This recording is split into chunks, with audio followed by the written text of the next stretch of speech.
Let's make an Oreo ice cream cake with just 4 ingredients. Crush up the Oreos using a food processor or a bag and rolling pin, then pour them into a bowl and mix them with melted butter. Take out 1/3 of the mix for the topping, then press them into a lined cake tin. Add double cream and condensed milk to a bowl and whisk until it's really thick and creamy. Then fold in the broken Oreos. Pour it onto the base and smooth it out, then sprinkle the remaining Oreo butter mix on top and press down gently. Freeze for at least 6 hours, then wrap a warm towel around it to help release it from the tin. Slice it up using a hot knife, and that's it. It's so creamy and it tastes amazing. Enjoy!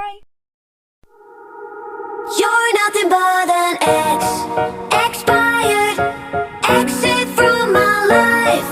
An expired, exit from my life. I thought your love, I thought your heart was poison from the start. An expired, exit from my life. Bye-bye.